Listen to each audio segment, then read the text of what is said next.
punon në shtet është pastarditet, është vjetesë, nuk është punë. Çfarë punë bën ti? 2 orë punon, 6 orë rri, ndrohet se dilën ose bën punën në një patronazhisti. Çfarë produkti ke dhënë ti për veten? Kush është identiteti jot? Do të thonë ti s'mund të krijosh diçka nëse nuk krijon veten. Ta e kanë humbur veten dhe thotë po punoj. Jo, ti nuk po punon, ti e kapje. Pra ty të shitur një rrok, të shitur një shumë parash që ti t'ja dalësh të përballosh jetesën tënde. Jetesën tonë po e përballojmë edhe neve që nuk financohemi nga dikush, sepse në fund ditës nuk është se do vdesim për bukull.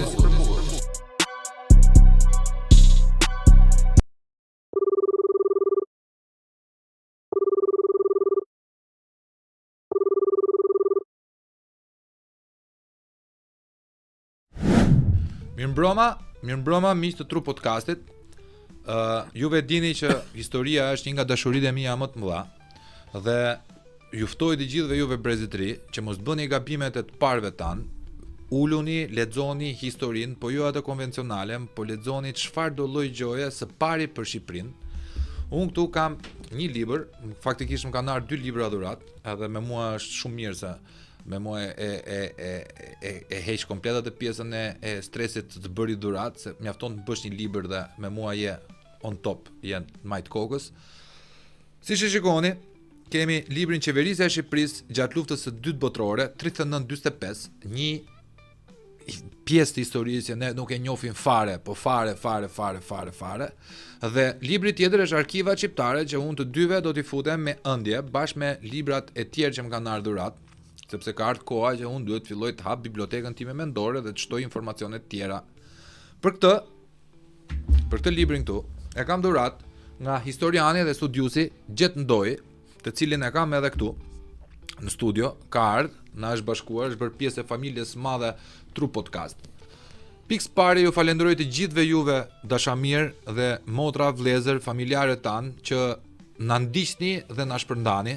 Mos harroni tani t'i bëni subscribe kanalit ton dhe t'i bëni share, sepse sot do flasim për qeverisjen e Shqipërisë gjatë luftës së dytë botërore. Çfarë ka ndodhur gjatë luftës së dytë botërore? A ishin gjermanët realisht pushtues? A ishim neve juridikisht nën hyqmin e Rajut të tretë apo jo? A ishin partizanët heronjtë e vërtet apo jo?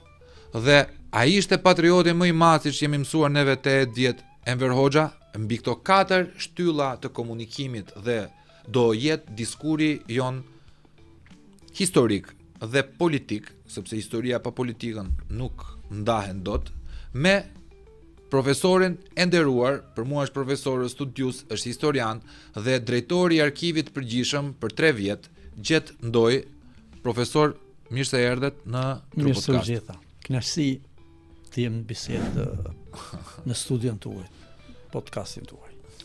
Profe, në radhë parë jemi me fat njerë që kemi njerëz që jetojnë dhe që kanë prekur disa letra, disa historira për ta treguar neve brezit të ri se ku duhet shkeljem. Se neve brezit të ri mendojmë gjithmonë që juve të vjetrit ose juve më të mëdhenj jeni të dalë jashtë mode, po kjo lloj kulture turbo konsumatore, turbo fol konsumatore na ka bërë neve të vemi tek kutia zez dhe ta marrim gjithë informacionin e shpejt aty. Në pikës pare, unë dua që t'i prezantojsh njerëzve që nuk të njohin këtu në Tru Podcast, ndoshta ka nga ata që të njohin, ka nga ata që do të njohin tani. Se kush është Gjet Ndoi? Më thuaj me një paragraf për 1 minutë. Po, Gjet Ndoi është nga Mirdita, ka 30 vjet që jeton në Tiranë. Formimi im është për histori. Kam mbaruar studimet në fushën e historisë në periudhën 84-88 në Universitetin Luigi Gurakuqi Shkodrës. Pastaj kam ushtruar detyrën e mësuesit për 4 vite. 88-92, pastaj proceset demokratike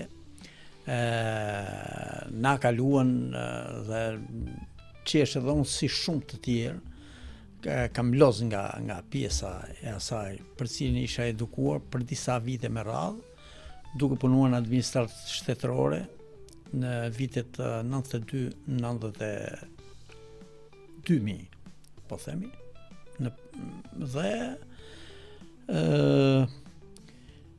pastaj për të rikthy përsëri tek historia, por jo si mësimdhënës, por si studiues dhe shkrues i historisë. Librin e parë timin unë e kam realizuar në vitin 2004, plot 22 vjet më parë. Pastaj ai libri e vërteta mbi Shqipërinë dhe shqiptarët, libri i parë, Udha shqiptar që bën fjalë për historinë e sistemit rrugor që nga koha antike deri në ditët tona, një libër me tematikë të veçantë, të paezauruar.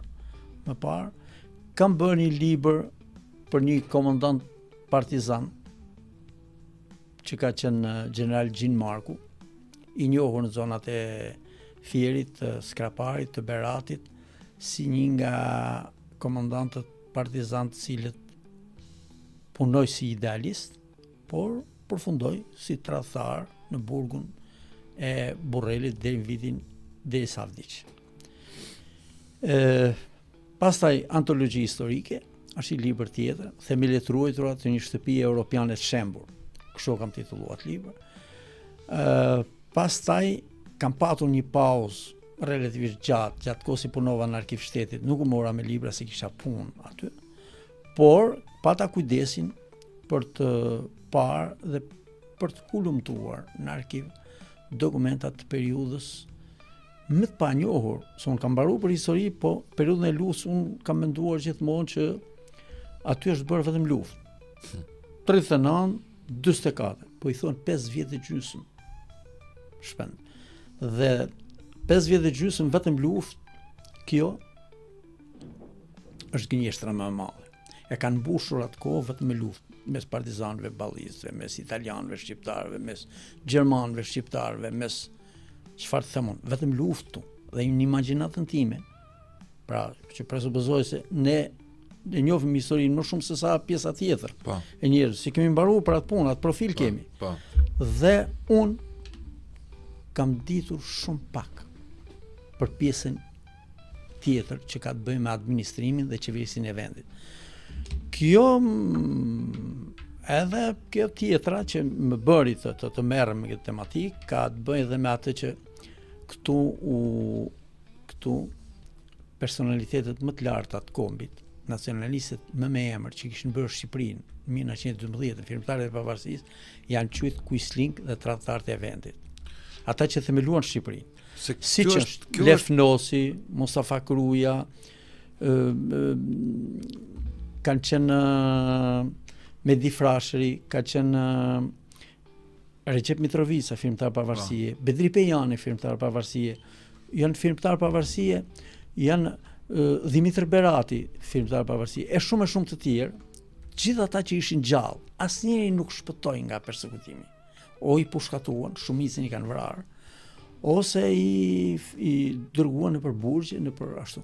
Do thënë, dhe ky ishte një paradoks i madh. Unë nuk mund ta imagjinoja dhe nuk besoja, por doja ta mbështesja mos besimin tim, pra ose me thënë besimin tek këta nacionalistë që nuk kanë qenë tradhtar, doja ta mbështesja në dokumente dhe kjo ishte një nxitje e parë për mua për të bërë hulumtime dhe për të parë me të vërtetë ç'ka ndodhur me këta baballar të kombit. Si ka mundësi të janë tradhtar. Dhe nga ana tjetër dia edhe këtë tjetrën që Quislinga është një fjalë që e kanë shpërdoruar komunistët shqiptar. I kanë mshu kësaj. Dhe Quislinga janë dënuar në Shqipëri.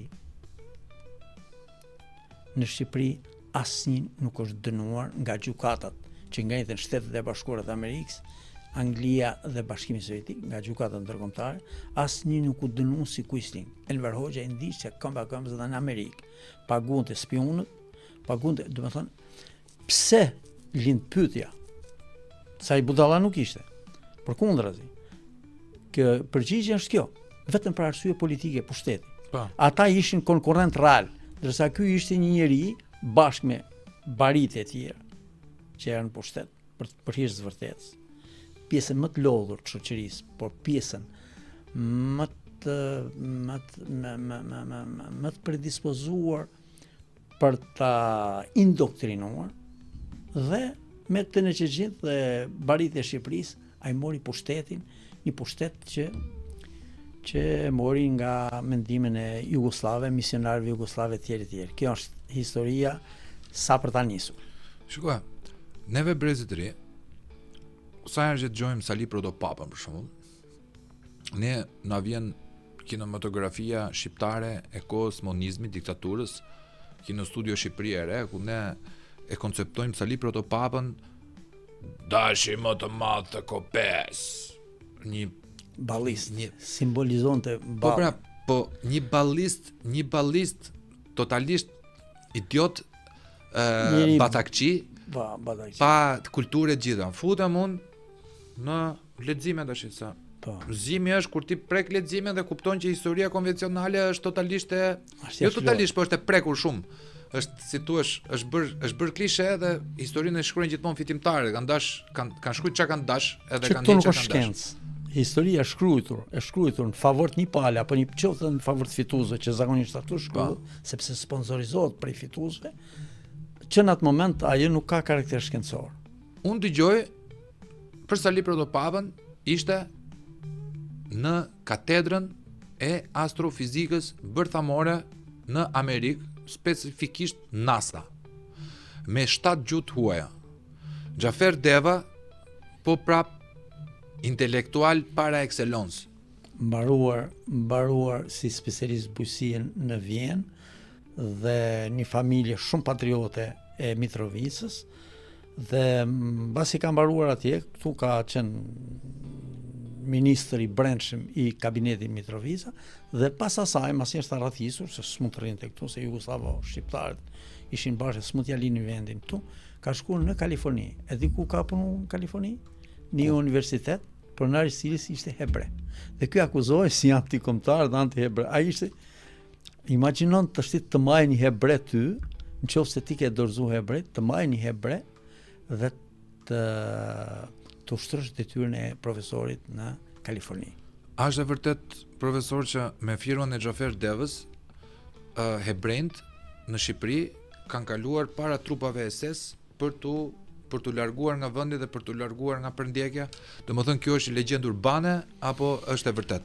Ka dokumente, një nga kapitujt e librit Qeverisja e Shqipërisë gjatë luftës së dytë ka qenë dhe çështja e hebrejve, dhe unë kam një kapitull të tërë për hebrejt. Historia e ardhjes tyre në Shqipëri, trajtimi i tyre në kohën e Zogut, për hir të vërtetës edhe në kohën e Zogut ka vënë politikë për mbrojtjes të hebrejve.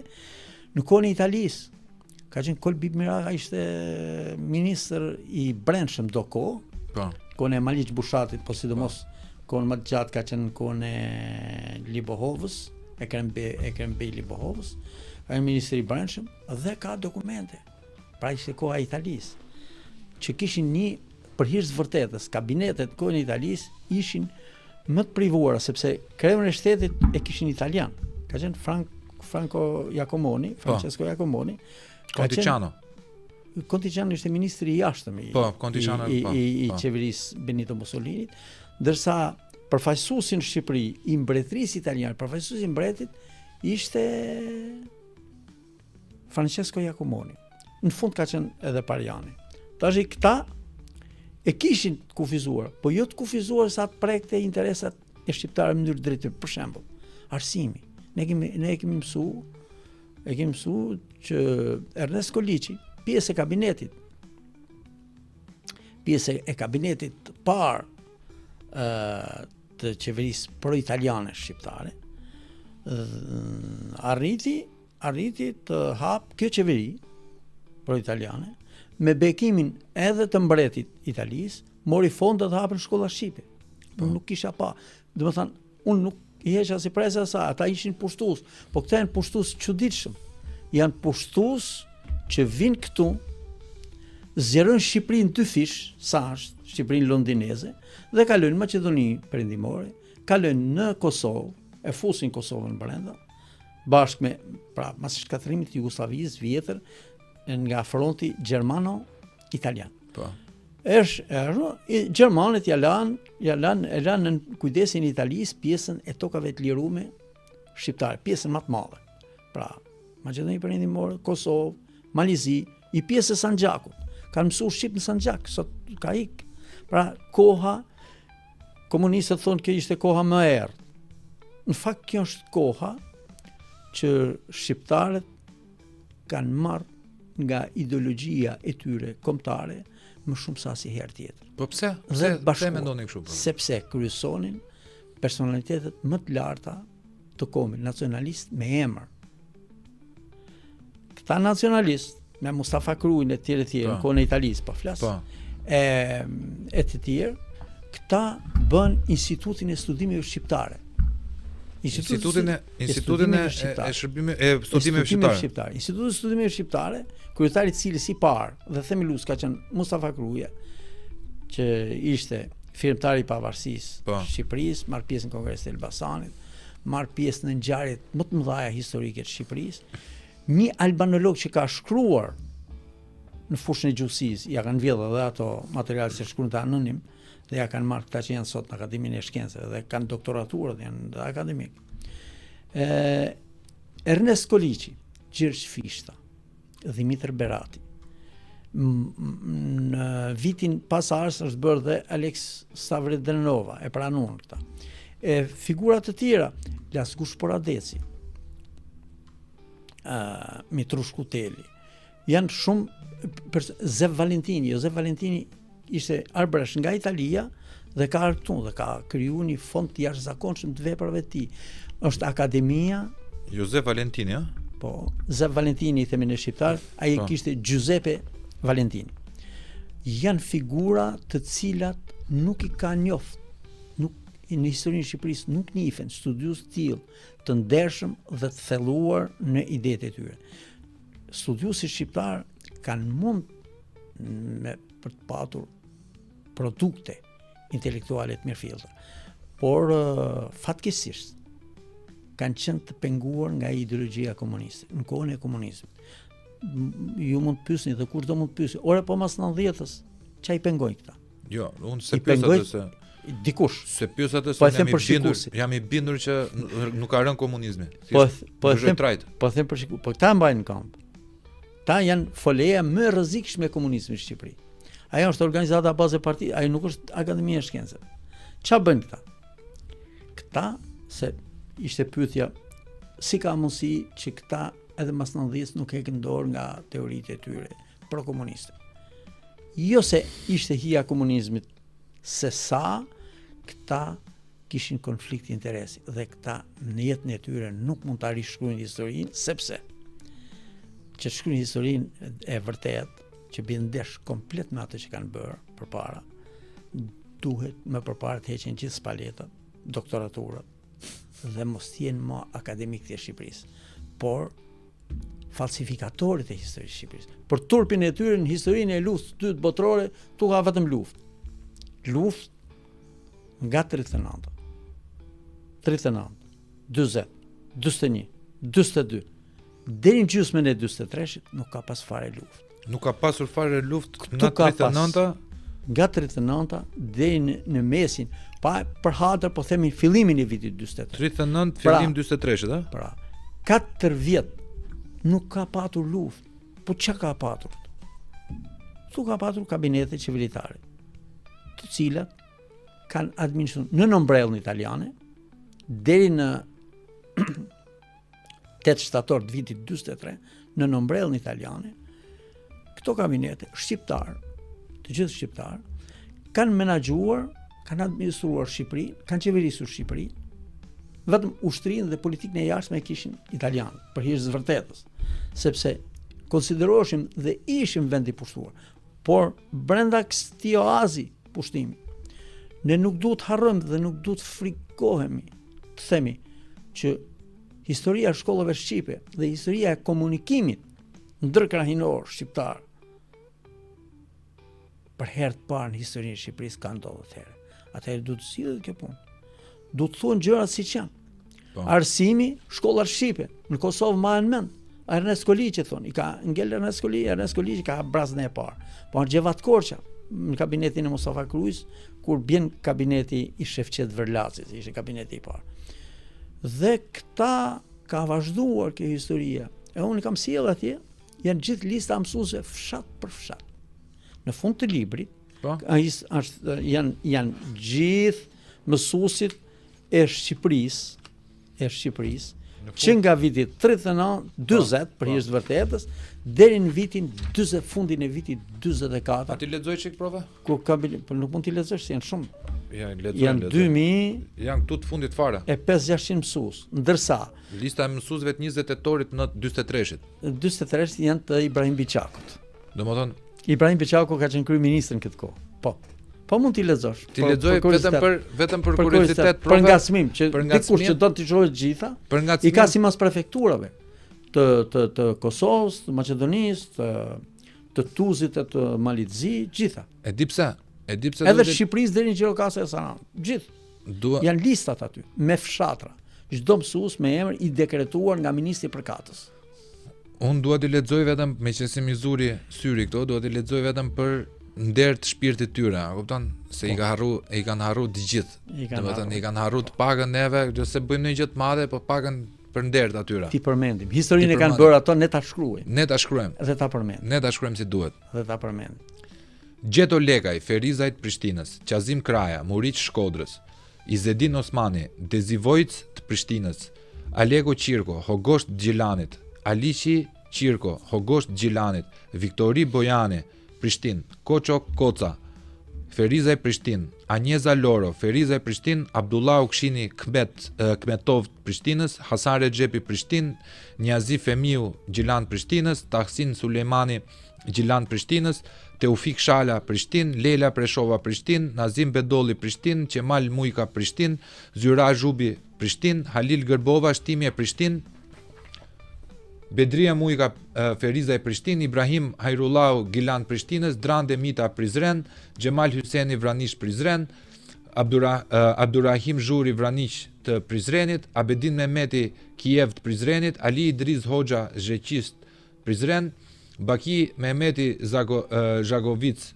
Prizren, Muharrem Haderi Arlt të Prizrenit, Sabah Mula Gjakov të Prizrenit, Sezai Suri Brut Prizrenit, Ismet Hazari Bajn Prizrenit, Muharrem Sherifi Dacajt Pejes, Mustafa Zaimi Tutin të Pejes, Ragip Rexhepagaj Gucit Pejes, Suleman Dula Arshenis Pejes, Fehmis Ali Vrel Pejes, Hakim Muharremi Kuçisht, Ramazan Agushi Novosel Pejes, Muhamet Sopoti Gremjet Prishtinës, Haxhi Lulja Strelc Pejes, Vasil Vasili Rudnik Pejes, Shaban Hashimi Prishtinë, Ibrahim Bajrami Radostush Dibrës, Stefan Mateja Bogovin të Tetovës, Ilia Banice Epërme Tetov, kryetari i Komitetit Ekzekutiv Përkohshëm Ibrahim Biçaku.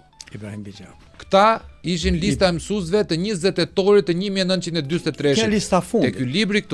Te ky libri këtu, juve keni në fund fare, keni listën e plot me sa, profe? Me 2600 mësues në gjithë Shqipërinë e bashkuar, ndërsa në tokat e lirume, pra Maqedoni, Kosovë, Malizi, 285 mësues, sipas fshatrave dhe sipas prefekturave. Ajo që thati Prishtinë, Pej, Prizren janë prefektura. Kemi dhe Mitrovicën, po janë vetë ato. Edhe ajo Tutini që përmendet, për shembull është e kap të Peja, po në zonën e Sanxhakut. Ka pas një riorganizim, a për herë të parë kjo. Dhe nuk guxojnë ta përmendin, se kanë frikë se çon ujë te mulliri i nacionalistëve. Se ata janë mbollë ndaluar sepse Enveri kishte kundërshtar politik, asgjë tjetër s'kishte. Edhe Enveri dinte vetë që ata janë patriotë, duan Shqipërinë. Kush i donte Shqipërinë si Mustafa Kruja? Kush e donte si Xhafer Deva, si Recep Mitrovica, si Bedri Pejani e tjerë, të cilët e kishin formuar Shqipërinë që në 12-ën, pjesa më e madhe e cilëve, apo Anton Arapi, apo Lef Nosi, prap firmtar pavarësie nga Elbasani, e tjerë. Pra këtu kemi të bëjmë me klane shumë armiqësore dhe në fakt këtë shqiptarët në përgjithësi në konkurrencën e tyre, në garat e tyre janë prodhojnë armiqësi dhe urrëtie të mëdha. Po këtu shqiptarët kanë pas edhe një dozë tjetër, shtesë e kësaj urrëtie dhe përçarje, kanë pas interesat jugoslave. Misionarët që erën këtu dhe formuan Partinë Komuniste dhe shoqëruan deri në konsolidimin e pushtetit të Enverit në 48-ën, ata e kanë patur shumë problem, sepse shkatrimi i Jugosllavisë vjetër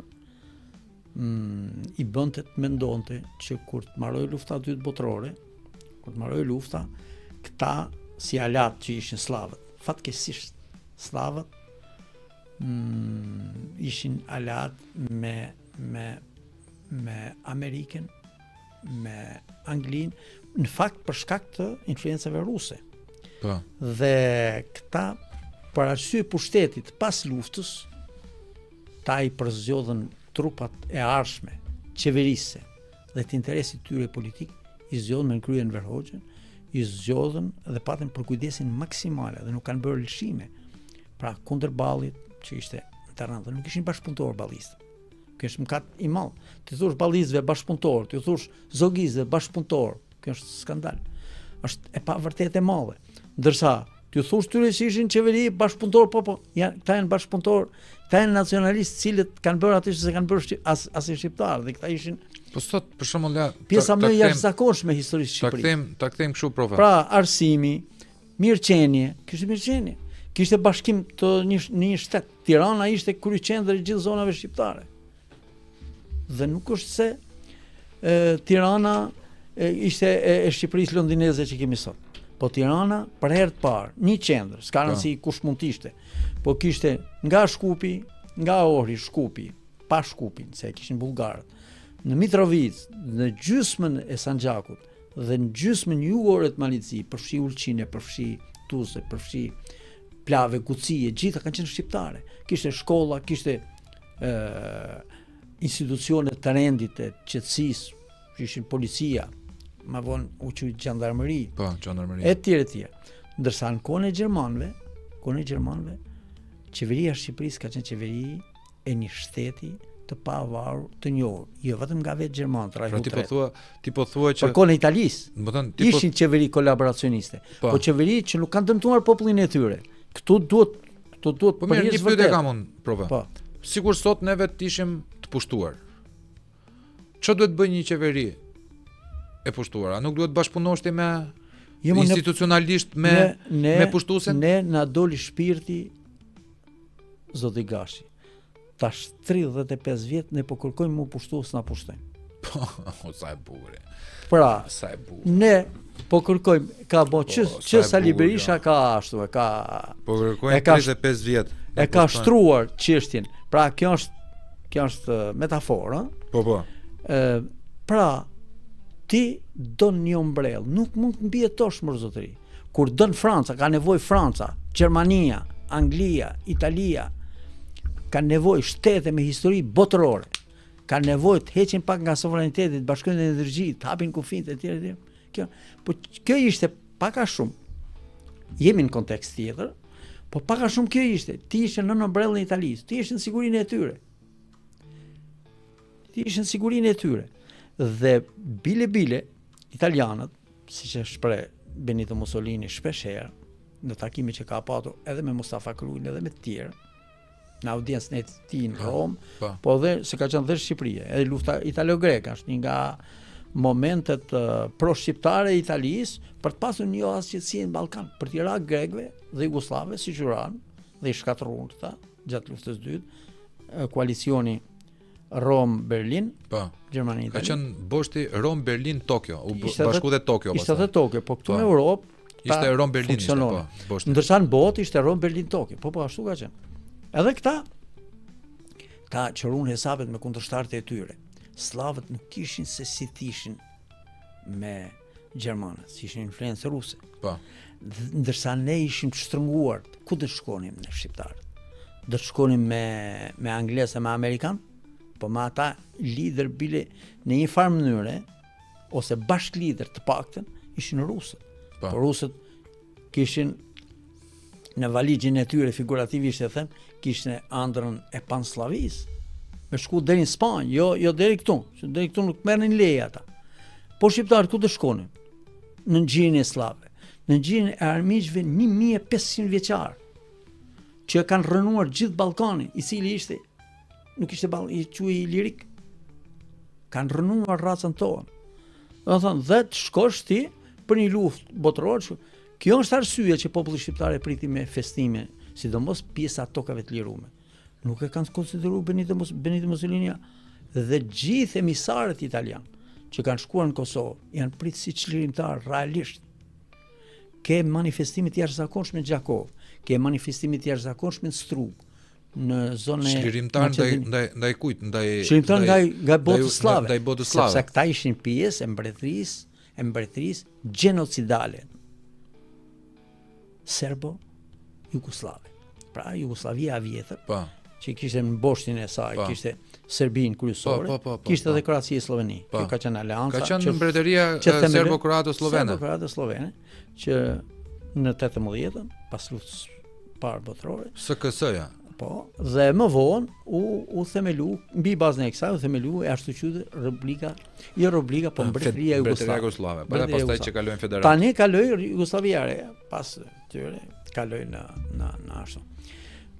Pra, e kishim bisedën tek u pritën si çlirimtar në Gjakov. U pritën si çlirimtar kudo. Dhe çfarë kishte? Element slav atje donin të prishin festën shqiptarëve. Dhe të lirë ta. Ore sa është letë thush sot, po ky çapo flet ju se ato italianët ishin pushtues. Për Shqipërinë nuk është ndije kaq fort kjo për t'i prit me lule. Jo se si kanë prit dhe këtu. Po këtu po themi, hajde se kanë qenë detyruar. Po e themi. Po. Nuk ka pas cep në tokat e lirume. Nga Ulqini e deri në aty ku buron Drini, në Strug. Nuk ka pas vend që nuk është prit me sytë për lotur dhe me ngazëllimin më të madhin si shpëtim prej kthetrave dhe bajonetave serbo-jugoslave. Dhe kjo ishte arsyeja. Pastaj ka një dokument, unë kam sjellë dokument të libri përsëri, që Benito Mussolini, Benito Mussolini, e di si tempo, faqen të se mbaj mend, po Benito Mussolini ka një dokument aty. Duhet të jetë afërsisht tek cili krye? Në vitin 41 si domethënë institucionet që ishin tërësisht italiane të mbretërisë fashiste në Shqipëri? Apo Jo, jemi në vitin 1941 në prill, me 30 prill u kriju fondi i tokave të liruara, ra Jugoslavia dhe Greqia, dhe në kohën që e marrin dorë ushtria italiane, qeverisjen në qershor, mas një javë, masi e kishte në dorë gjithë qeverisjen, Benito Mussolini dekreton lirimin nga përgjegjësia e qeverisjes dhe delegimin nga kompetencat e ushtrisë mbretërisë italiane, kalimit tek qeveria civile e Tiranës. Kjo është dokumentuar. Se ka mbajt Mussolini atë. Mussolini në aspektin ushtarak ishte i gjithë perandorisë, ishte kreu ushtarak, po në aspektin e qeverisjes Mussolini nuk ishte i Shqipërisë. Mussolini ishte kryeministri i Italisë, ekuivalent me Shevqet Varlacin, nuk janë të barabartë në kuptimin e madhësisë, po ekuivalent në aspekt kushtetues, homolog. Sepse kishin, ta quhen dhe perandori, kur bëjnë fjalë që kishin dhe Abisinin. Po, Abisinin dhe Etiopin. Pra, quhej perandoria dhe kështu. Ndërsa mbreti mbreti ishte pushtet mbretëror që kishte edhe Mussolini në varësi, kishte edhe Shevqet Varlacin, kishte edhe ato të Abisinisë të Etiopisë atje në Afrikën veri lindore. Kështu ishte situata. Tarsi, ne shohim te produktet, se tamam, se gjitha kjo mund ta themi edhe ose për ta mbrojtur ose për ta sharë etj, a propagandë. Ajo që është tamam, edhe për një studius, po sidomos për qeverisje, a produkti që çka kemi ne? Kemi formimin e Shqipërisë jo në kufit që do të duhet ishte, prap, por 65.000 km2 do të thot më shumë se 2 fish. Pra, më shumë se 2 fish, sa është Kosova sot, tepër asaj që ishte 2 fish dhe sa është Kosova për t'ia shtuar 64-65.000 km2, pra një hapësirë e madhe. E dyta, çlirimin e shqiptarëve e asaj pjese ndaj të cilit ushtroi gjenocid. Që ishin më shumë se gjysma. Pra ishte Maqedonia Perëndimore, ishte Kosova, ishte Sanxhaku, ishte Malizi. E treta, u krijuan gjithë burimet ideologjike kombëtare, siç ishte instituti që e tham, Instituti i Studimeve Shqiptare, dhe mekanizmi përcjellës i kësaj ideologjie dhe i njohjes i shkencës nëpërmjet shkollave. Kush i bën shkollë? I ka bën perandoria osmane, se ne kemi qenë të pushtuar nga shumë pushtues. Si ka bërë? Përkundër i ndalonte. I ka bërë Roma para perandorisë osmane. Jo, si ka bërë? nuk lejohesh sepse ishte latinisht. Gjuha latine. Po.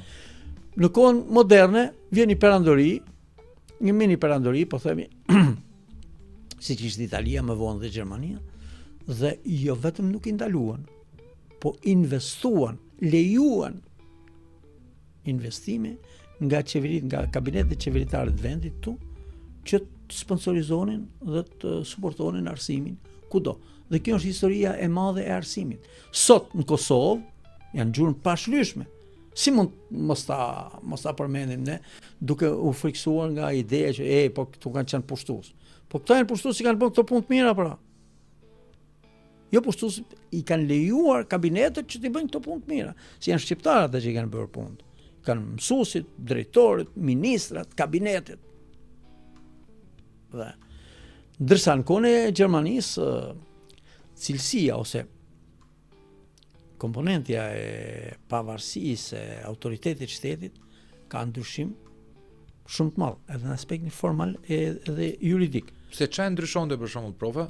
Çfarë ndryshonte administrimin politik italian nga i gjermani? Ne administrim gjerman nuk ka pas asnjë sekond në Shqipëri.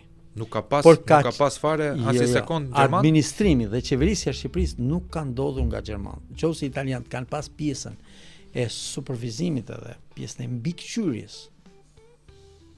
Dhe brenda kësaj mbikëqyrje janë bërë ato punë të mira që janë bërë nga kabinetet shqiptare, kohën e gjermanëve nuk ka pas mbikëqyrje qeverisje.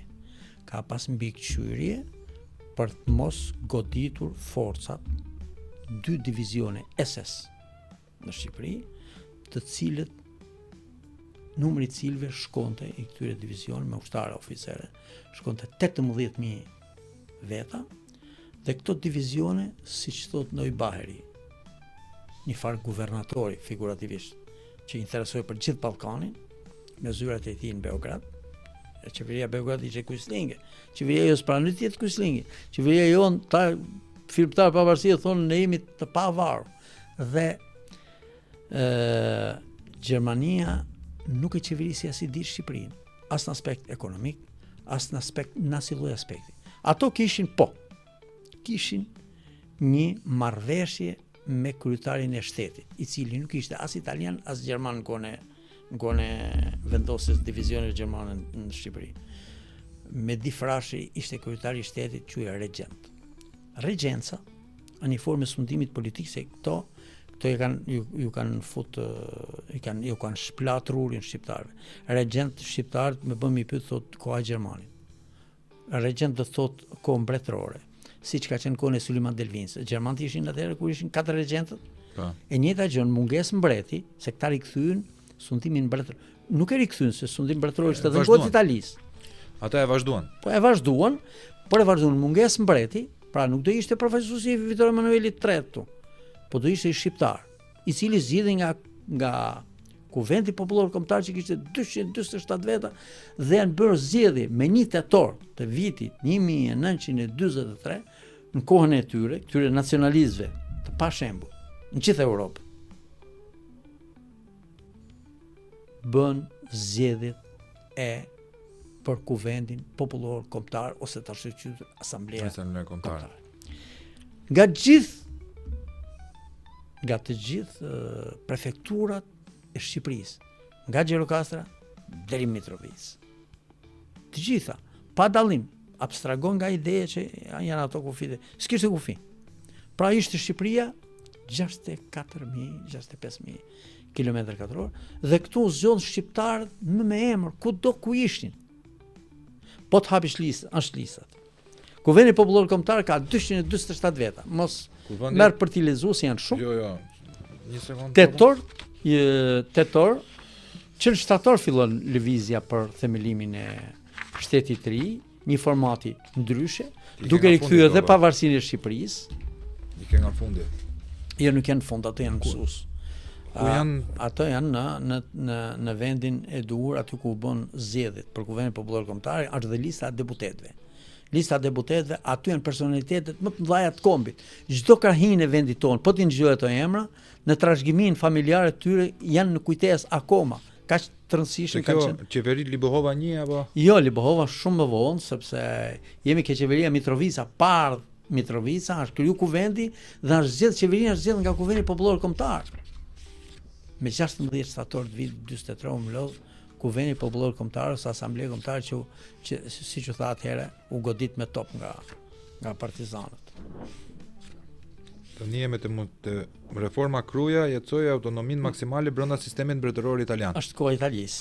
Do të hecesh, jemi jemi në shtator të vitit 43 kur kemi një situatë ndryshe në kohën e gjermanëve, ku qeverisjen e ka bërë plotësisht qeveria shqiptare, po qeveria shqiptare ta thash kishte një Medi Frashi, kryetari i shtetit Shqipërisë, regjenti Medi Frashi, bëri marrëveshje me Neubaherin, marrëveshje e cila konsistonte në atë që ne s'duhet i ngacmonim ato forca, ndërkohë ata do bënin jetë gazerme, s'kishin punë fare me ne. Po. Natyrisht. Domethënë është ajo shpreha famshme, juve mbani simbolet tuaja kombëtare, ushtrin tuaj mos i ktheni bajonetat kundër nesh. Jo vetëm kaq. Gjermanët kur ishin në Shqipëri, erdhën në Ankun për të blerë me franga gjermane, se nuk lejoheshin. Ishte qeveri e pavarur, e një shteti të pavarur. Dhe Ago Agaj, e din, ka bërë një konferencë ekonomike me ministrin e tregtisë Rajhut III. Ka ardhur ministri i tregtisë me gjithë stafin e tij, kanë bërë konferencë ekonomike 2-3 ditore. Konferencë ekonomike duke shtruar problemin si do ta bëjmë me këto që kemi familjar ushtarakësh, familjar të ambasadës, e të ndryshëm, të shërbimeve të tyre, familjar që të blenin tregjet tona, të cilat ishin të bollshme, se ne kishim edhe Kosovën. Kosova kishte sidomos produkte bujqësore ishin të jashtëzakonshme. S'kishte kur më mirë. Edhe kishte i farbolliku dhe ata kishin interes dhe ju pëlqente edhe cilësia dhe çmimet. Me po nuk lejoshin ata pushtuese që kemi quajtur ne pushtues, etj. Ata nuk lejoshin të blenin me franga, me marka. Me marka. Vetëm me franga shqiptare. Franga shqiptare ishte. Franga arit, po. Franga arit. E shtata mbot. E si do ta bëjmë? Ushtru pyetja dhe problemi që do zgjidhin të komunikim të konferencës ekonomike ishte si do të bëjmë që mos sonohet as autoriteti juaj, ministri ka qenë Ago Agaj, një personalitet edhe ky jashtëzakonshëm, mik i ngushtë i Xhaferdit, se kishin marruar bashkë në Austri. Këta ishin gjithë kishin marruar në perëndim. Dhe i thotë, po si do ta bëjmë? Si do ta bëjmë me clearing, i thotë. Ne kishim nevojë për sheqer, për naftë, për kudion. Dhe ne do ju jepnim atyre lek. Do na merrnin lek duke na shitur. Do na merrnin lek. Dhe lek do pagunin duke konvertuar vetë ata, do pagunin rrogat e këtyre dhe këta me familjet e tyre do kishin mundësi të blenin me lek me franga shqiptare. Kështu, ose çështja e hebrejve. Ani çështje. Po pra, më qëndro pak planetare. Më qëndro pak te kjo çështja e hebrejve. Po. Se e përdori edhe kryeministri jon në parlament të Izraelit kët. Thua ti se Partia Socialiste ishte ajo që i ka Por kryeministri dhe asnjë deri më sot, për thënë të vërtetën. Asnjë qeveritar shqiptar deri më sot, pas 35 vjet, e pafalshme, që mos të guxojnë të zëjnë emrin e aktorëve që kanë konfirmuar në bashkëpunim me qeverinë gjermane trajtimin e çështjes hebraike, hebrejve në Shqipëri si një çështje e brendshme e shtetit shqiptar. Aq e vërtetë është kjo, sa ka dokumenta që e faktojnë. Është mbledhur kabineti i Gestapos në Berlin, bashkë me kabinetin e Ribbentropit që ishte ministri i jashtëm i Rajhut III, janë mbledhur dhe kanë thënë natyrisht Neubaheri, përfaqësuesi i ministrit i jashtëm, dhe Adolf Hitleri drejt për drejt. Neubaheri ka qenë njëri i ngushtë i Adolf Hitleri. Kanë diskutuar dhe kanë bërë debat në Rajonin e tretë të dy kabinete dhe kanë arrit konkluzionin që ne jemi më përballë kokëforcisë së këtyre nacionalistëve që ishin kryesonin dhe qeverisin Shqipërinë, nuk kishin interes, rezultoi që nuk kishin interes të prishin këtë vatër qetësie në Ballkan, duke ju privuar shqiptarëve trajtimin e çështjes e hebrejë si çështje e brendshme e tyre. Dhe është trajtuar si çështje e brendshme e tyre. Ti ke ministri i brendshëm atëherë ka qenë Xhafer Deva. Krye kujslingu i në pikturuar historiografinë komuniste. në historinë komuniste. Xhafer Deva ka dokumenta më. Ka dokumenta më, shko të shohë dokumenta. Janë në arkivin e shtetit të Shqipërisë, edhe në arkivin e Ministrisë Jashtme të Shqipërisë. Ka dokumenta që Xhafer Deva i stresuar për çështjen që kishte ndodhur në Shkodër, direkt për Shkodër për shkak. Ishin kapur disa hebrej nga SS-et, sa ata kujzinin përpiqeshin t'ju binin. Dhe në Prishtinë ka në dy rastet ka dokument, ka letër që i shkruan ministrit të jashtëm të Shqipërisë t'ia përcjellë urgjent Ribbentropit sepse këtu po abuzohet. Pra në politika e shtetit gjerman këtu nuk vepronte. Veprimet që janë bërë kundër hebrejve tek këtu kanë qenë veprime jashtë asaj që është politika dhe marrëveshje mes dy shteteve. Ndërsa pavarësinë e Shqipërisë nuk e ka njohur vetëm Reichu III. Kush e ka njohur? Gjermani. E ka njohur dhe shtetet tjera, kuptohet satelitë e Gjermanisë, po i lejmë këtu, edhe shtetet tjera neutrale. Për shembull, e ka njohur Zvicra. E ka njohur Kroacia. E ka njohur Turqia. E ka njohur Vatikani. Që do më. Pra ka njohur pavarësinë e shtetit të Shqipërisë. A që vërtet është kjo, sa kur bombardonin anglezët këtu, janë lut papës Anton Arapi, që ishte një nga regjentët, 4 regjentë, se ka qenë Lef Nosi, ka qenë Mehdi Frashi, ka qenë një ortodoks, një musliman suni që ishte Fuad Dibra, Mehdi Frashi ishte musliman Bektashi, dhe katolik që ishte Padre Anton Arapi. Padre Anton Arapi si më konfidencial se ju kishte marrë leje atij që papës, sekretari i shtetit e ka nënshkruar pranimin e tij për qeverisur në Shqipëri. E ka përdorur Anton Arapi, edhe ministri i jashtëm i Shqipërisë kohës. Ka përdorur idenë që ne jemi vend neutral, që na ka njohur gjithë. Dhe për shkak se jemi vend neutral, nuk keni punë të godisni, se po godisni civil në Shqipëri. Po prishin rrugë, janë anku ke papa. Dhe janë lutë që të ndërmjetësoj ka anglezët me fuqinë që kishte. Kjo është arsyeja pra që anglezët pastaj financuan në mënyrë të drejtë për drejtë dhe tangenciale, po dhe të fshet grupe terroriste komuniste. Se unë jam i bindur prove që komunistët kanë pasur mbështetje angleze. Mbështetja angleze është relative. Kjo ata kanë pas në radhë parë mbështetje jugoslave, po mbështetja angleze kanë pas gjatë luftës së dytë, sepse këta i kishin durët e lidhura nacionalistë shqiptarë që qeverisin vendin, kishin marrëveshje me gjermanët. Tërsi? Po. Marrëveshja ishte jo për t'i ndihmuar. Kjo zbërthehet dhe thelbi del ke komunikimi dhe ke një jo debat, po ke një komunikim që ka pas ndoj Bahri me kryetarin e shtetit që ishte Mehdi Frashi. Po. Edhe i thot zoti Frashi, e thot kujtimi dhe e veta, ndoj Bahri. Zoti Frashi thot e gëzofsh pavarësinë. Edhe i tha dokumentin që Reichu III kishte vendosur pavarësinë e Shqipërisë, e njifte shtetin shqiptar. I thot Mehdiu, i thot ju besoni që ne jemi pavarur me këtë letrën që më jepni? Tha, i thash, po, besojmë, ja ku është letrën së shkruar, me vogël, me kështu. I thot atëherë unë si kryetari i shtetit të Shqipërisë, me qenë se ju e besoni, ju deklaroj tash që Shqipëria shpall neutralitetin tërheqjen nga lufta e dytë botërore. Ky burr shteti tha, më bëri një surprizë që më la të mendohem. Tha, po, për të mbush kohën, tha, ju drejtohem me një pyetje retorike, se po mundohesh ta gjej fjalë dhe gjej dal nga situata. Tha, i thash, ç'a do të thënë që ju jeni të shpallni neutralitet, neutral, ç'a do të thënë? Tha, natyrisht e ditë, tha, e di edhe unë, po doja të merrja frym. Tha, më përgjigj, tha, më tha neutral, do të thotë, nëse aleatët do vinë këtu dhe ju jeni në pritje për të përplas me ta, ne nuk i ndihmojmë ata kundër jush. Nga ana tjetër, nëse ju futin në luftë, se ju do të futin në luftë se për këtë punë jeni në Shqipëri, Po. ne nuk bëhem me ju kundër tyre. Kjo është neutralitet. I bën ai pyetje tha tjetër. Po nëse armiqtë tan, që janë dhe tujt, komunistët shqiptar, do të marrin qeverinë e Shqipërisë. Atëherë tha, ne nuk jemi dakord. Ne nuk jemi dakord që të bëhet ajo, dhe ne jemi kundër tyre.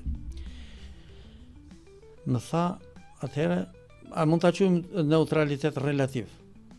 Po patjetër. Ky konvencion, thot Neubauer, i këtij burri shteti me përvojë të pakarasyshme me asnjë tjetër, që në Siri i guvernatori, ku të në kohën e Perandoris Osmane dhe tashti, edhe në kohën e Zogu ka qenë, në kohën para Zogut, në kohën e qeverisë Delvins pak më vonë, ka qenë dhe kryeministër i Shqipërisë. Tashti ishte në krye të shtetit Shqipërisë, ishte, si më thon, mbreti ose president, kryetari i shtetit të Shqipërisë.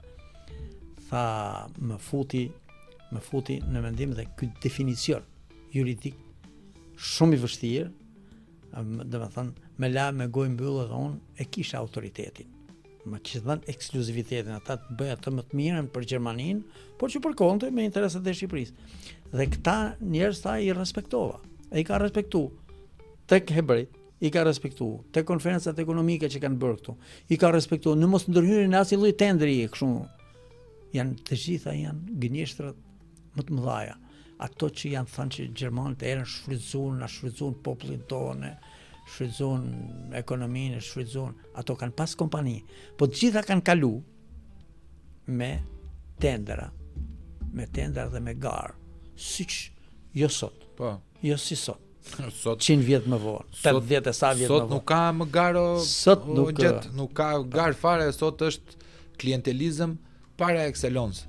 Pra, mua kjo më intereson, nëse kanë ardhur gjermanët si pushtues, le ta quajmë, pushtim relativ, neutralitet relativ, si e tha dhe Neubauer, këto janë terma juridik shumë special. Në përmbajtje këta kishin autoritetin e vendit pavarur.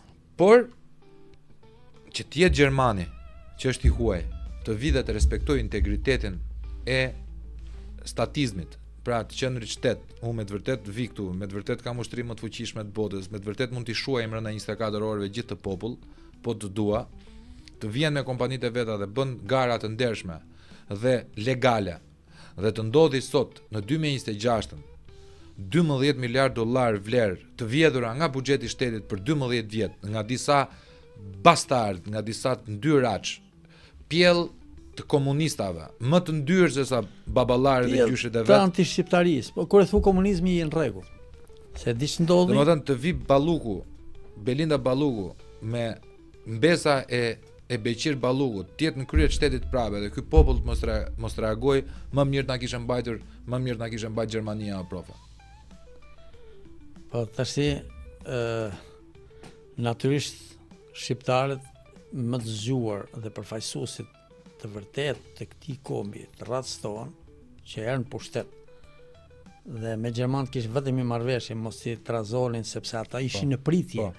Divizionet e tyre nuk ishin për Shqipërinë. Po ishin realisht nuk ishin. Zëvendësuan italianët për të vazhduar frontin grek. Zëvendësuan italianët, edhe nuk shkon tamam ajo zëvendësuani se italianët kishin ushtri këtu dhe që kishin aktive. Po ushtria gjermane këtu ka qenë në gazerë. Atje dëgjon se i nxorën nga gazerma aty, se shkoshin barit, fritin i gjerman ato, tërboshin dhe dishin fshatin. Po s'kishin punë fare, nëse nuk do të ndodhin ngacmime të tilla. Ose ju shemnin në urat për t'i majtë këtu, sepse ishte strategji. Në fund ka qenë kjo strategji. Gjermanët për të tërhequr sipas urdhave të Wehrmachtit, Ministrisë së Mbrojtjes Gjermanisë, Ministrisë Luftës, të tërhiqeshin me sa më pak humbje njerëz dhe teknik luftarake, për të përqendruar dhe për të qëndruar, për të qendresën e fundit në Berlin dhe në Gjermani. Aleatët kishin një strategji tjetër, përfshi dhe anglezët, po dush, që të goditeshin dhe të mbrinin sa më pak atje. Pra ishin dy, konfrontoshin dy strategji. Goditeshin për frontet ndryshme në Europë, në përbot. Goditën, edhe këtu goditën. Kjo tash përftoi far përplasje me to. Dhe këtu mund të themi se këtu është bërë një far lufte me nxitjen e aleatëve edhe këto forcat. Ndërsa balli kombëtar që nuk ishte as te qeveria, po nuk ishte te këtë huajt, as te italianët, as te gjermanët, Balli kombëtar e futën me pabesi komunistët shqiptar. E futën me pabesi sepse qeverinë nuk du ta kishin, se dhe ballistët ishin nacionalistë. Po. Donin vendin, ishin personalitete. Ara Mitat Frashin. Ka njeri që e ka dhe Shqipërinë më shumë se Mitati. Vale jo. Po dhe ka ditë ta doj, sepse ishte dhe një intelektual klas i lartë. E tjerë, pa ai ishte kreu i ballit, si më thon. Apo Abazarmeni, ka qenë gjithë shkolluar këta. Pra ti po thua prove që ta kuptojnë Dhe njerëzit. i futën në kurth komunistët. Kur shkuan në banat marrëveshjen e Mukis atje, qenta krente e ballit, komunist Enveri ngeli jashtë. Ndeti jashtë, qëllimisht, se Enveri po do të ishte aty. Edhe çoj atje u bën bisedat për pushtetin në të ardhmen, si do bëhet 5-5 deri në zgjedhje. Do thënë, qeveria për gjysmë. Ku erdhi raportuan te Enveri ishte dakord dhaj. Po kush e bëri të ndryshojë qëndrim? Se ndoshta edhe se ka kuptuar, por Miladin Popović, Ne Dušan Mogosha. Dušan Mogosha, i thanë aty qaf let tjere. Çfarë pushteti do ndashti me ballistët? Se s'kishin besë. S'kishin si me pas besë. Po është e vërtetë Për të Shqipërinë, se ballistët ajo që ka thënë Xhafer Deva, që nuk i bëjnë 400 nëna shqiptare të veshin zeza, kur ka drit Cakrani, i ka vajtur e ka thënë mjep lejen që sa komunistë kanë në Shqipëri 400-500 vetë i vrasë. Kadri Cakrani është pjesë e rëndësishme familja e tij. Po. Dhe ai birja saj familje nacionaliste. Njëri prej cilëve ka qenë firmtari i pavarësisë. Po. Hayreddin Bey Cakrani. Bey Cakrani, personalitete. Po. Që kanë lënë gjuhën pashlyeshme në historinë kombëtare të Shqipërisë. Po. Dhe Cakrani si një nga krerët nacionalist ushtarak të ballit. Po. Krau ushtarak ishte. Krau ushtarak. Nuk pranoi kishte paqe me partizanët, se po shikonte. Këta tjerë që më dobët, përfshi dhe Mitatin. Po. Mitati thoshte për shembull që janë shqiptar.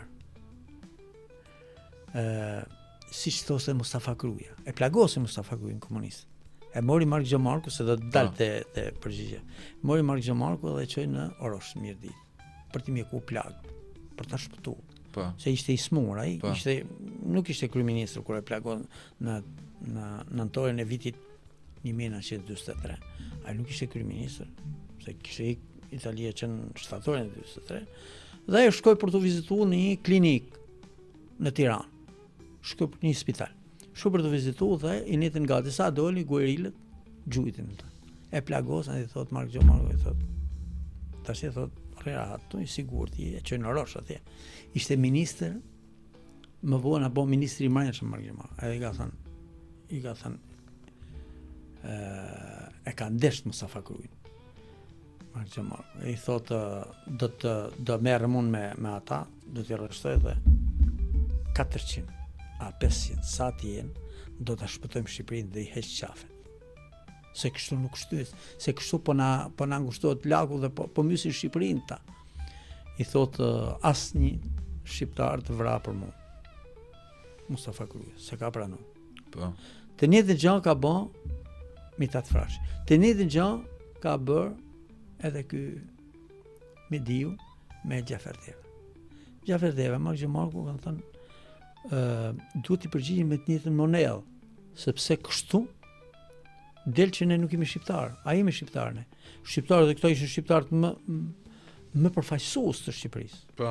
Edhe që kishin kontributet më të jashtëzakonshme. Po. Ta ishin bari që s'dinin ç'a bonin, gjysma atentatorëve. Kajo Karafili me shok nuk dinin ç'a bonin. I thoshte, i porosi, merrte porosinë që duhet me vrata. Po. Siç janë këto porositë Sot këta heksit. Heksit më. Dilte Afrika aty, nuk i bënë syri tërë, këtë aftësi, s'kishte aftësi tjetër. As ditë ç'a tu bën. Në emër të popullit je pushkatuar, thotë. Këto fjalë kishte mësuar dhe kaq ditë. E tjerë që mos i përmend janë të gjithë aty. Te masakra e 4 shkurtit, atentatet që janë bërë përpara, se masakra e 4 shkurtit nuk erdhi si një rrufen qiell të pastër. Këta komunistë shqiptar studiusit, historianë shqiptar, nuk e trajtojnë në kontekstin dhe në vazhdimsinë e ngjarjeve.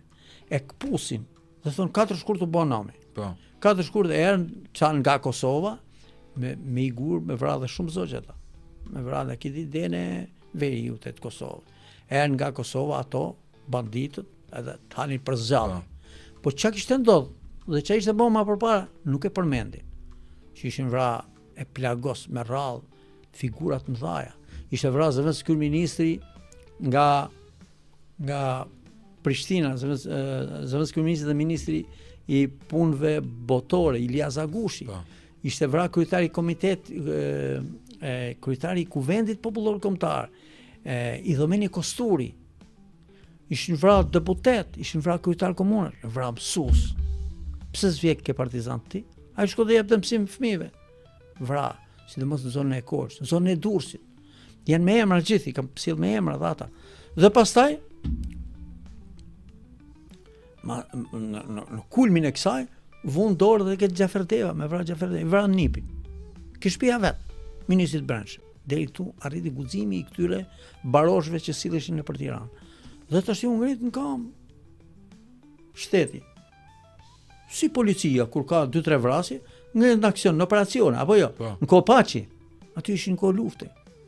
Dhe u bën ajo betejë me 4 shkurt. Ka pas edhe vrasje. Ca vrasje të pafajshme për shkak të mosmundësisë për ta kontrolluar dhe për shku tamam në objektiv, po janë vrarë pjesa më e madhe, nga 27 që janë vrarë, 20 vetë kanë qenë atentator. 5-6 kanë qenë janë vrarë për shkak të mos mundësisë për ta menaxhuar situatën, se ishin duke luftuar, ishin në front, po kaloi deri në front lufta kundër tyre me torë, vrarë të pafajshëm. Kam 2 pyetje të fundit. E para mund ta quajmë luftë nacional çlirimtare apo luftë civile, ajo që ndodhi, që ka ndodhur në Shqipëri e para, dhe e dyta, neve shumë shpesh dhe e fundit kjo, neve shumë shpesh Enver Hoxhën e kemi quajtur si një nga patriotët më të mëdhenj, një nga njerëzit që i bëri ball Titos, i bëri ball Hrushovit, e stalinizoi Shqipërinë, i doli ball Kinës, edhe më pas me respektin dhe nderin e madh që unë kam prej teje, kaloi në një masturbim Shqipëria vetjak se nuk erdhi asnjë lloj fuqie madhe deri në 90-ën, 91-shin me Ryersonin. A ka mundësi këto 2 pyetje të fundit i duhet argumentuara mirë? E para ishte luftë civile apo luftë nacional çlirimtare? Tashi, komunistët shqiptar dhe historiografia komuniste e ka qytë revolucion popullor, do të thotë e ka pranuar sa luftë civile. Sa bukur. Pas 90-s, çudia më e madhe, këta që na kishin mësuar ne, ja kam mësuar në shkollë, ku isha student i historisë, kam mësuar, sidomos në atë që ishte histori partie, e kanë mësuar gjithë ata që kanë bërë shkollë të lartë. Historinë e partisë e bënin dhe agronomët e inxhinierët, bënin gjithë. Histori partie është thënë që revolucioni popullor zgjidhi çështjen e pushtetit. Lufta nacionale zgjidhi çlirimin e vendit. Pra u zgjedhën 2 detyra. Lufta nacionale shqiptare kishte 2 detyra. E kanë thënë ata. Këta, si sot thonë, ç'a lufte civile më vëlla, ç'a dëni me na bën tash. Në fakt këta kanë thënë që zgjidhi 2 detyra. Se ka thënë Instituti i Marksizm-Leninizmit Vladimir Lenin në Tiranë. Po. Dhe këta ishin detyruar ç'a fabrikohej, ç'a thuhej atje, duhet thënë këtu. Sepse binin ndesh me teorinë, që mos ishin konfuz, dhe që të zbërthejnë atë që revolucioni proletar fitohet vetëm me gjak, komunizmi, socializmi, si sistem. Vetëm me gjak. Po ku derë gjaku? Dhe këta thonë, po më derë gjaku, revolucioni popullor, ne me klasat sunduese, të cilat kanë bashkëpunuar, ne kemi përplas dhe ju kemi marrë pushtetin. E kanë thënë më, ka qenë më të sinqertë atëherë në kohë komunistëve tani. Po. Tani thonë çfarë lufte civile më vëlla. Po atëherë nuk e kundërshtoi dot e prova. Atëherë s'kundërshtoi dot fare. Po sot kanë tjetër gjëra, sepse duke e trajtuar si luftë civile. Unë në fakt në projektet e mia të ardhme shumë afër, kam dokumentat mjaftueshme për ta trajtuar siç është. Se luftë civile kanë bën këta, s'do ta bëj unë. Unë do ta shkruaj. Pra, ballafaqimi për pushtet mes komunistëve shqiptar për t'i dhënë përgjigjen shterruese dhe nacionalistëve shqiptar ka prodhuar atë që ky ballafaqim quhet dhe nuk ke mundësi ta quash ndryshe përveç si luftë civile. Lufta civile e cila ka nisur në Shqipëri që nga premisat kanë filluar të formimin e Partisë Komuniste Shqiptare, po veprimet, atentatet, gjërat dhe fillimi i një lufte më në front rregull ka ndodhur në gjysmën nga fillimi i 43, po sidomos në vjeshtën e 43 të mbrapa dhe gjatë 44. Luftë civile. Gjerman dhe shkret donin rrugë për mu tërheq nga balkoni se i pritte qëndresa dhe lufta e madhe në Gjermani, ta ju binin për llogari. Tash kjo mund të jetë e vetmja gjë që mund të keq ujë në interesat e shtetit shqiptar. Bashkëpunimi me anglezët për sa bëdhu për tyra atyre. Pra në 3-4 mujërën e fundit vitit 44. Pra ishte një luftë civile. Unë do të shkruaj librin se këtu ka pas lidhje lufta civile me revolucionin nacional, me mosrikthimin e tokave të lirume, mbretërisë re jugoslave që të shkonte në kufit e mbretërisë vjetër jugoslave. Dhe kjo natyrisht ishin si dy janë komunikuese pra me dështimin e revolucionit nacional dhe do të jetë lufta civile dhe dështimi i revolucionit nacional shqiptar. Luftën civile mbështette fort Jugoslavia, ndërsa revolucioni nacional ju kundërvin fort Jugoslavia dhe do humbnin nacionalistët e shkretë shqiptar dhe populli do të futej gjysma, më shumë se gjysma Shqipëri, do futin në bajonetat e Serbisë, dhunshëm. Dhe kjo është drama jonë që rrethanat janë të ndryshme, por protagonizmi shqiptar për çdo divizione, se thonë, ja po. Enveri nuk e pati Kosovën, si e shiti Kosovën Enveri. Dalin se këto janë të djallëzuar, asgjë. Normale. Nuk kanë kulturë, kanë thjesht janë të djallëzuar dhe mushin mene një populli që ja kanë indoktrinuar, ai populli mbaru fare në kuptimin e indoktrinimit të tij. Edhe thonë, po si ka mundësi thonë se shiti Enveri Kosovën? Ai nuk i kishte. Bëj pyetje thjesht tyre akademikëve. Ç'a deshten trupat e Enverit në Kosovë? Se mirë nuk e shithi, e kishin ata. T'ja u lidh atyre. Trupat, 2 divizione në Kosovë, çfarë kërkonin atje? Për të mbledh nacionalistët, për të kosit gjithë intelektualet dhe burrat e Kosovës. Et Malizi, et Maqedonisë, për të quajtur masakrat e Tivarit, për të quajtur masakra të tjera nëpër Jugosllavi në emër të ndërtimit, rindërtimit të Jugosllavisë, Novi Sad deri në Kroaci, ku janë bërë se ajo Novi Sad është më evidente sa është e thënë. E kanë thënë shumë veta, po janë mbi 15.000 shqiptar që janë kosit. Kanë shku për ndërtimin e Jugosllavisë, se janë kthy më në shtëpi tyre. Dhe aty nuk dihen. Ndërsa kjo dihet se u bën goditja atyre në tunel në Tivar atje. Janë vrap 500 vjet për natë, aty kanë qenë rreth 2000 vjet kanë mbërrit atje, se kanë ardhur të rrezkosur me kocka të mbaruar, se një muj pa bukë kush i morë versa kanë qenë, dhe kanë marrë nga Kosova, kaluan për territorin tonë, këta tonë të mbronin gjandarët dhe ushtarët jugoslav që i shoqëronin viktimat tona. Ajkin e Kosovës. Dhe këta tonë i shifin si në qoftë se rridh në një kup i futshin plumbin. E kështu ka.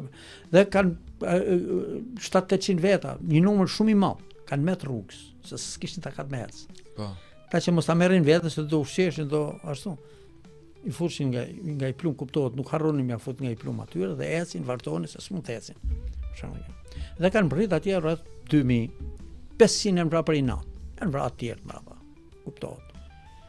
Kështu historia e luftës civile dhe revolucionit nacional. Ndërsa për sa i përket patriotit Enver Hoxha e ka përgjigjen brenda dhe te kjo. Thotë Xhafer Deva. Po. Se ishte në kryet lidhjes dytë Prizrenit, Xhafer Deva ishte kryenacionalist në këtë kohë. Lidhja Prizrenit ka qenë organizata nacionaliste për mbrojtjen e tokave të liruara nga ripushtimi.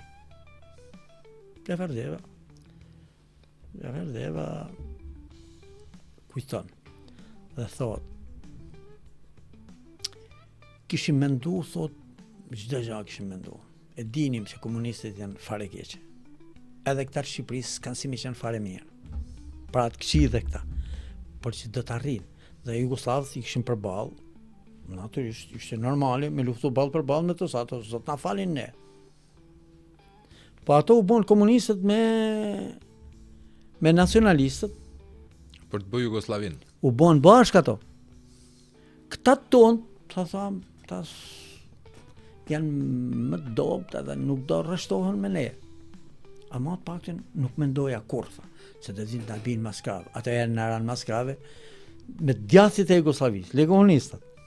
Pra, me atë që ishte doktrinë dhe synim i Jugosllavisë re, rimarrja tokave, Enver Hoxha u bë me to. I çoi ushtarët atje, ju ra këtyre dhe ikën kush mundi iku, kush nuk kishte bërë vrasje, tha i tharë Gjafer Deva rrini aty, po ata nuk pyetën, se s'ke bërë vrasje ke qenë atje të etj. Pra, kjo ishte pak a shumë. Për sa i përket qëndrimet e Enver Hoxhës mos i erdhin pushtet, deri në 48-ën, nga 45-a deri në 48-ën, janë bërë reforma të cilat synonin në mënyrë drejt për drejt atashimin e Shqipërisë në Jugosllavinë e re dhe bërjen Republikë të Shtetit të saj. Tash unë kam gjetë dokumenta, po Domethënë, kurioziteti neve jemi mësuar të themi që ky u shkput nga Tito sepse nuk donte që të bëjë pjesë e Republikës Shtatë, nuk donte të bëjë Republikë Shtatë e Jugosllavisë. Se po na glabronin ata. Po. Tash shi çfarë thot dokumenti. Dokumenti në arkivit të shtetit. Po. Enver Hoxha i thot i nderuar marshall, drejtot Titos. Mirë, kjo është etik. Po. Populli shqiptar me popullin serb dhe popujt e Jugosllavisë është popull vëlla. Dhe duhen kaq shumë thot sa ne nuk mund të rrim, pak a shumë formulimi i lehtë, nuk mund të rrim pa vepruar në përmbushje të dëshirës së popullit shqiptar për të qenë pjesë e Jugosllavisë. Por ne thot, po ta shkruaj këtë letër thot në emër të edhe të shokëve, po a shkruaj këtë letër thot që na thoni ju si është më mirë, ta bëjmë ne propozimin për të bërë Republikë Shtatë apo do na bëni ju propozimin dhe ne gjas me miratu. Po që kjo duhet bëhet kjo punë. I thot Enver Hoxha. Tashi veprime konkrete në terren. Letra është kjo, Po. Unë e bëra në një televizion këtë deklaratë dhe mulshun, po pasa shumë komunistë vëlla. Shqipëria. Edhe batakçi, njerëz pa ndërgjegjshëm. Unë dal me dokumente arkivore, thot shikoj, ai dokumenti thot e ka këtë germën ku di unë. Po i thomon kush është kurioz. Se nuk e beson, ka të drejtë të shkojë ke arkivi i shtetit, nëse nuk është letra, keni drejtë thoni gjithçka. Ata s'donin ta dinin fare. Kush do me fut në arkiva profesorë, ata thjesht duan me jo, bëj gjyq popullor. Që një përfaqësues më vëlla. Po duan me të bëj gjyq popullor. E ka, ti një njeri që din me lexu, vetëm e din me lexu. Ta çojnë atje. Unë ja mora fotokopi, ja u tregova. Shkova në një televizion tjetër. Sa televizioni i parë. Në një televizion tjetër. E pasi më thirrën ata. Më thanë, "Ore, ky dokumenti." Po i thash. U di për nder thashë më. Po, ja u çova. Tash pse nuk u bën Republikë Shtatë? Natyrshëm lind kjo pyetje. Nga ata që na shikojnë dhe kushdo. Su bon sepse Josif Stalini, që ishte udhëheqësi i krejt lindjes i proletarëve, përfshi dhe Titon, e kishte përjashtu Titon nga informbyroja. Kur e takoi Enverin në 48-ën, në një nga hollet atje, sa ka prit në zyrë, gënjen ata.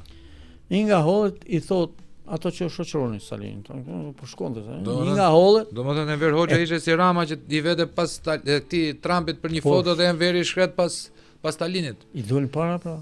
Kështu, ore, afërsisht një lloj është. Historia. Shkoi i doli para Stalini, e Stalini thot, "Po ju thot, si njifte?" I thot ai shoqëruesi i vet. Këshilltar. Kishte një borë me njerëz aty që lëvizte, i tuf. I thonë, ky është Enver Hoxha i Shqipërisë dhe stafi i Partisë Komuniste Shqiptare. Thot ju thot jeni me këta të Jugosllavisë, me këta. Po. Ishin dorën thot nga Tito se e kanë përjashtu, po jo japi informacionin. Tito s'do jetë më në informbyro. A përjashtu dhe s'keni punë më me Jugosllavinë, dakord? Enveri dakord ishte njeriu pragmatik, i cili donte vetëm pushtetin. Nuk donte, megjithëse Jugosllavët kishin investuar për ta dhe ai kishte sill deri në atë. Pra ne kalojmë paranoje. Mirë, po e çoi tha Stalini, tha s'ke punë më atje, Enveri atë donte. Dhe çfarë bëri Enveri? Jo vetëm s'pati punë me ata, dhe u ngatru me ta. Dhe i prishi gjithë ato marrëveshje. Ka qenë bon, kanë projekte, po punonin për bashkim doganor, për heqje kufish. Për i monedhat përbashkët. Ka qenë praktika gjitha Dinare. Po më po. Edhe i thotë Enveri, thotë, jo thotë, tash i thotë, armik ata. Se ishte Stalini i madh. Atje, këta janë armiqë. Si armiqë i thonë shokun vetë, për në ishim atje. Se s'kishin qenë gjithë ke holli aty. Na Kospiro me shokë, me qa ishin ata. Se gjithë kishin shoqëri me ta. Ato kishin arprit, gjithë ta ishin prej atyre. Edhe Enveri me to. Enveri kishte shku vizita me ta këteni. Edhe përjashtoi veten ai. Superpozonte se s'ka qenë. Ai nuk është atë janë botë tjetër kë. Edhe thotë, ti ke qenë atje, ke edhe fotografi, ti ke qenë kështu, ti ke bën këta, ti je titist, ti je spion. Dhe hoqi qafe gjithë kundërshtarët e tij, që donte ti ishte, e kishte gati dosin. Për të thënë aty, ai harronte se ka qenë vetë me ta. Edhe i hoqi me radhë. Ato gjithë ishin negativ. Se Koqizozë s'ka qenë burr i mirë. Edhe bëri mirë që e hoqi. Po e përdori deri dhe për t'i vrarë mikun e vet. Te Bari Omari. Deri për të vrarë dhe Bari Omarin. I cili dha bursë. Mate me buk këtë barbonin. Mate me buk. Shkojnë shkollë, çojnë shkollë nuk e marroi dot. E shkoi e futi dhe sekretar shkruas në ambasadë. Konsulli francez, ishte Dylberi konsullit francez. Le ta themi hapër profesor, ishte një LGBT i kohës pas luftës. I kohës mund të ketë qenë, në histori nuk e kam pa në dokumenta historike, por që duket ai prerit i Gaza. I prerit i kishte. Dhe ai ishte sekretar në konsullatën shqiptare në Belgjik. Dhe silli e pështillin me ta, natyrisht.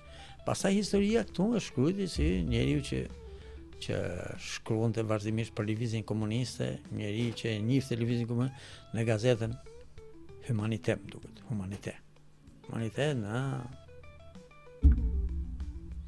në Francë, organi i Partisë Komuniste Franceze, e shkruante ky teoricien i madh.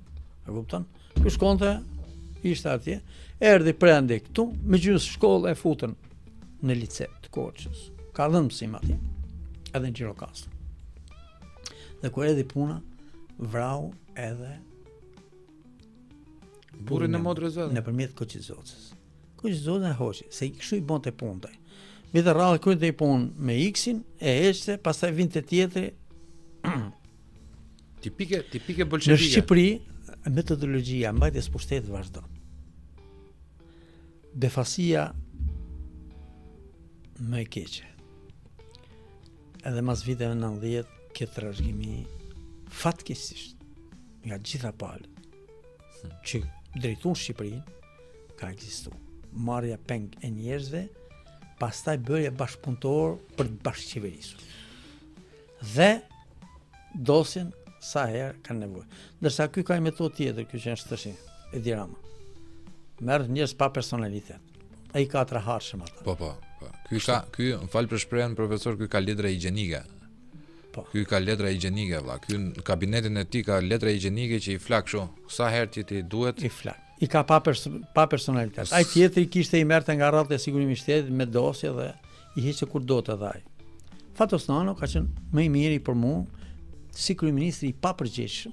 Po. Por ministrat i lidh rahat në kuptimin e në oborrin e qeverisë, në fakt ai pati më të mirë te sojt vet. Partisë Socialiste. Po. Më të mirë të mundshëm të vathit. Komunistët më të mirë të rinovuar. Më të rinovuarit e mori. E të shkolluar, kishin dhe i far identitet, i far personaliteti. Dhe ai nuk e cënoi personalitetin e tyre. Ja la partisë, ku diun, funksiononte nëse të kujtohet. Funksiononte një far partie që votohej. Votohen partia. Po. Ai edhe prefektin e votonte. Më thotë miki im nga një zonë juglindore, thotë që ka fut partinë me votu për mua. Që prefekti faktikisht është shumë personali i kryeministit dhe ka drejt. Nëse ministrin duhet ta fusin parti ta votojnë, prefektin është shumë personal. Ai dhe prefektin atje. Vet, me sa duket i dilte abuzimi në zyrën e kryeministit, s'kishte dhe ata i ka pas kritik më qeveritar, se u zgjatëm shumë ndoshta, s'meriton me zgjat kaq shumë. Jo, me atë po. Kështu që Enveri ka qenë antikombëtar.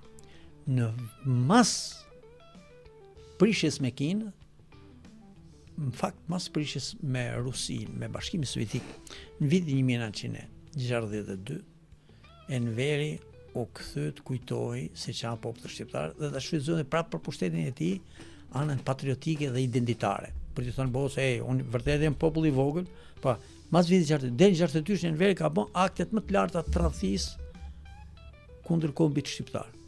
Vetëm Ali Pasha mund t'ja kaloj, Ali Pasha Tepelena. Ka qenë një më pragmatik që për pushtet dhe për ashtu nuk lidh gjë pa bë. Sa bukur kjo, nuk ka mbyllje më të bukur se sa kjo prova.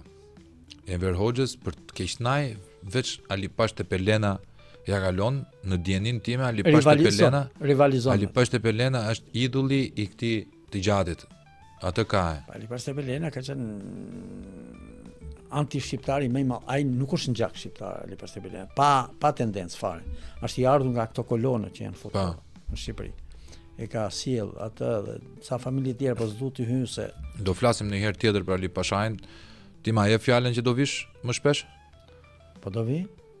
Do vi, kam respekt për ju, për intelektin, për mënyrën si komportohesh edhe si merresh me Të falenderoj shumë. Të falenderoj shumë. Këto dhe të 24. Të falenderoj shumë prove. Këtu shikoje si çdo intelektual tjetër në rangun tuaj që ka marr në Tru Podcast, është një derë hapur për të gjithë. Neve jemi, siç e shikon këtu, vetëm libra ka, dhurata, gjëra të mia. Faleminderit, ju uroj suksese. Kjo është një mënyrë në fakt për të përcjell pak nga historia. Për të përcjell pak nga historia, por nuk është pak.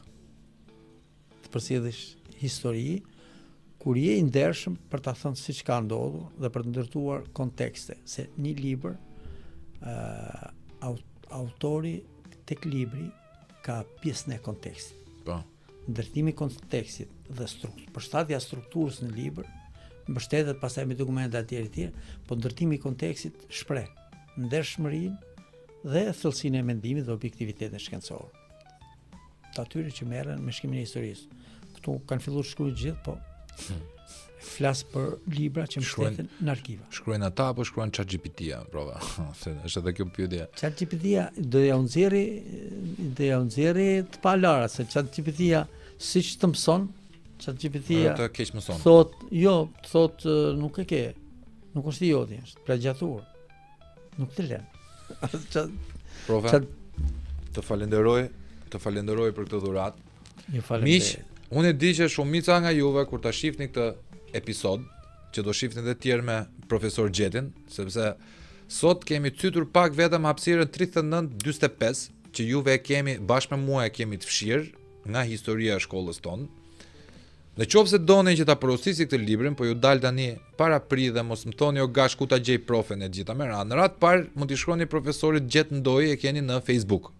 E keni 2 profile në Facebook. Mund t'i shkruani dhe t'i porosisi drejt për drejt e profesorit. Patjetër. Ta marrin me skonto të ndjeshme. Dhe ndryshe nga libraritë. Dhe në qoftë se juve nuk e gjeni dot profesorin, por shkruani te gazhet e gjitha, nuk e di sa skonto mund të bëj profja, po 25.000 lekë të vjetra ja vlen bara Qeran 15 kur to që ta marrë. Atëherë me gashit e ka me 15. Me 1500 lekë të reja, po tha Tru Podcast, ju marrim nga Tru Podcasti, juve merrni një vëllim që është goxha vëllim nga ish drejtori i arkivit shtetit.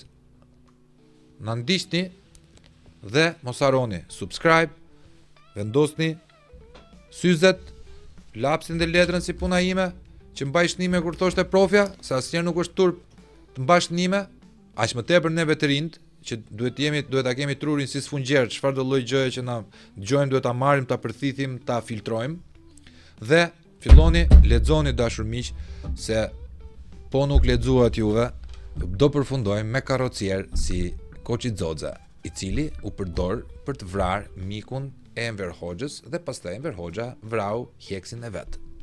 Natën e mirë nga unë dhe nga profesori, dhe rishifemi me tema tjera për historinë e Shqipërisë, sepse juve dini që Tru Podcasti e ka në lajtmotivin e vet fshirjen e plurit dhe rishkrimin e të vërtetës historike të një populli i cili ka qenë viktim jo e pushtuesve të huaj, por e pushtuesve të brendshëm. Ju falenderoj dhe më duket vetja si bashkëmisionar. Me gjithë ata që e duan këtë vend, pavarësisht nga kapaciteti që kanë, po e deshe të mrish të rezultatet maksimale të mundshme. Po e deshe. Ju jeni njëri që doni vendin dhe keni mundësi të kontriboni. Falenderoj profesor. Keni mundësi të kontriboni duke ndihmuar, duke gjetur, janë me pikator ata që janë të ndershëm dhe Ka sa duhesh profe, thjesht janë të fshehur. Janë të friksuar. Po ju jeni vendi ku mund të përfitojnë ata që janë të heshtur po dinë, që të vinë tek ju dhe ju t'i ndihmoni për të përcjell vërtetën historike të popullit shqiptar. Të falenderoj shumë nga zemra, Zoti ju falenderit ju. Mos harroni subscribe, like dhe donacione tek e dini videove, tek një nga këto IBAN-et këtu poshtë që unë e kam hequr gjatë gjithë kohës, dhe mund të shkruani tek ky numri këtu, si dhe në super chat kur ta shikoni këtë episod. Natën.